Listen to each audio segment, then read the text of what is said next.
আমাকে 4 বার বদলি করে, আমার বাসা বাতিল করে, সমস্ত সবকিছু বিদ্যুৎ লাইন কেটে আমাকে বলা হয়েছে 10 লক্ষ টাকা না দিলে তোমার চাকরি থাকবে না, তোমাকে গুম মেরে ফেলা হবে। এই ধরনের হুমকি দিয়েছে। তখন আমার পাশে ছিল সহধর্মী আমার ফাতেমা খন্দকার নরিন, আমার ছোট ছোট 2টা বাচ্চা। বা আমাকে মিথ্যা মামলা দিয়ে আমাকে মানে অস্ত্র মামলা দিয়েছে।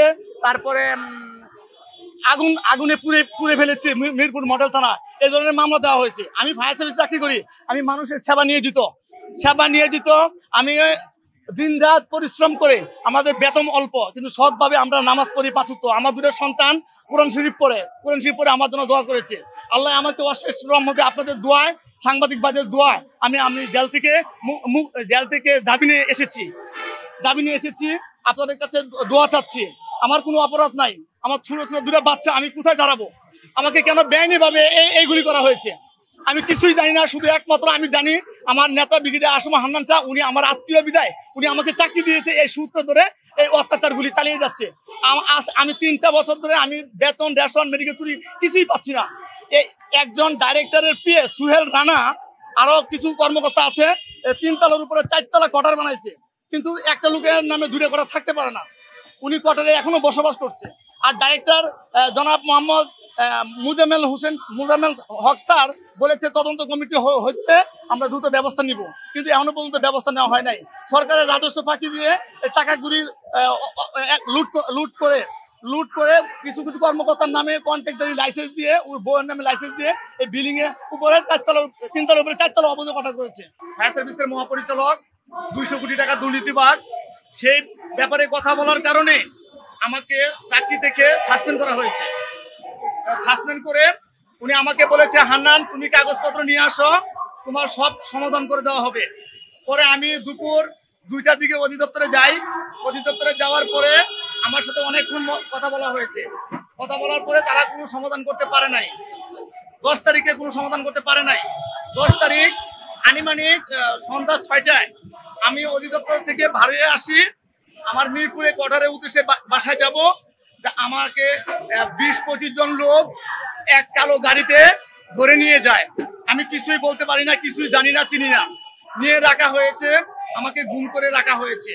আমার ওয়াইফ বলেছে আমার হান্নানকে খুঁজে পাচ্ছি না, আমাকে এক জায়গায় রাখা হয়েছে। পরবর্তী জানতে পারলাম আমাকে 11টার দিকে আমার ওয়াইফের সাথে কথা বলতে দিয়েছে 1 মিনিট, বলেছে ডিবি কার্যালয়ে আমাকে আটক করা হয়েছে।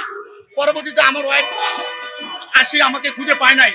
পরবর্তীতে না পাওয়ার পরে আমাকে 2 দিনের রিমান্ডে নেওয়া হয়েছে কাফরুল থানায়। তারপর আমার ওয়াইফ আমার সাথে দেখা করতে পেরেছে। তারপর আমার ওয়াইফ সাথে আমি কথা বলি, আমার বাচ্চাদের সাথে কথা বলার পরে আমি আমার সবকিছু বুঝতে পেরেছি। আমাকে চাকরি থেকে আমি দুর্নীতি মহাপরিচালক, দুর্নীতি ব্রিগেডিয়ার জেনারেল মঈনুদ্দিনের পদত্যাগ দাবি জানাচ্ছি। আমাকে বেআইনিভাবে উনির বিপক্ষে কথা বলার কারণে আমাকে গুম করা হয়েছে।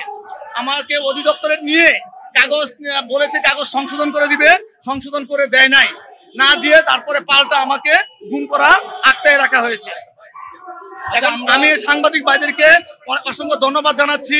আপনারা আমার পরিবারের জন্য অনেক করেছেন, সহযোগিতা করেছেন, আমি চিরকৃতজ্ঞ।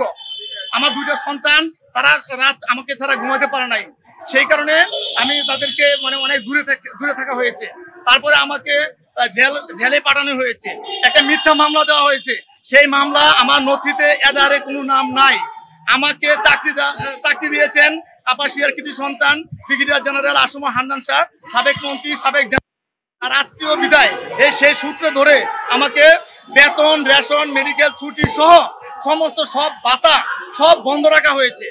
আমাকে খুরাকি ভাতাও দেয় নাই, না দিয়ে প্রতিহিংসামূলক ভাবে এইগুলি করেছে আমাদের বর্তমান ডিজি ব্রিগেডিয়ার জেনারেল মঈনুদ্দিন সাহেব। আমি আপনাদের কাছে, দেশবাসীর কাছে বিচার ও দাবি জানাচ্ছি। এখন আমি যে পথে আছি, এখন আমাকে আপনারা একটু সহযোগিতা করুন। আমাকে বেআইনিভাবে আমার পরিবারের উপর অত্যাচার করা হয়েছে, বেআইনিভাবে 4 বার বদলি করা হয়েছে।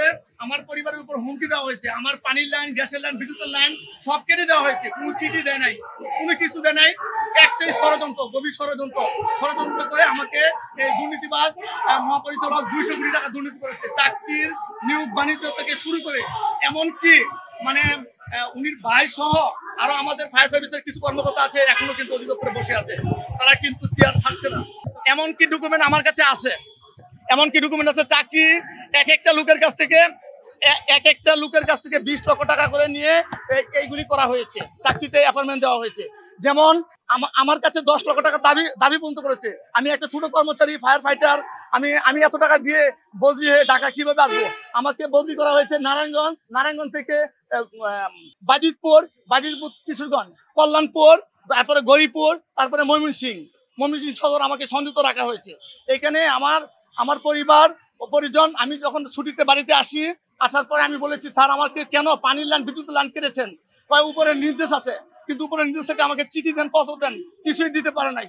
তারপরে কি করলো, আমি বলেছি আমাকে সময় দিবেন, সময় নাই, কিছু নাই, কিভাবে কেটেছেন?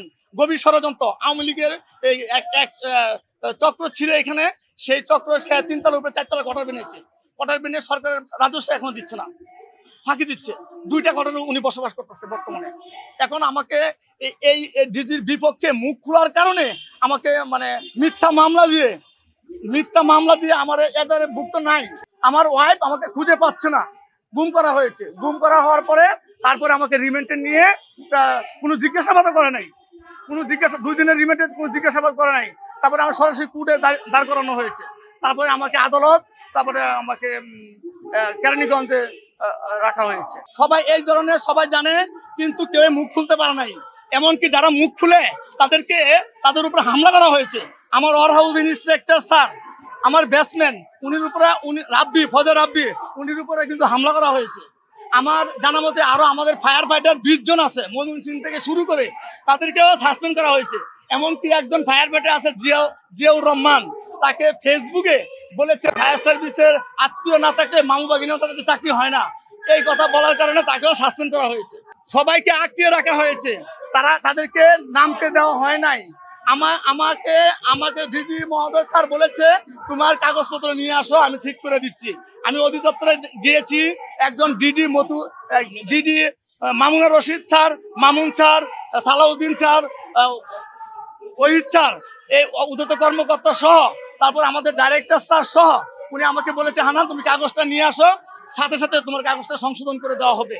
কিন্তু সংশোধন করে দেওয়া হয় নাই। আমার ওয়াইফকে নিয়ে গেছি, একদিন আমরা ঘুরেছি, হয় নাই। পরের দিন আমি একা গেছি, আমাকে বলছে 2টার সময় আসো।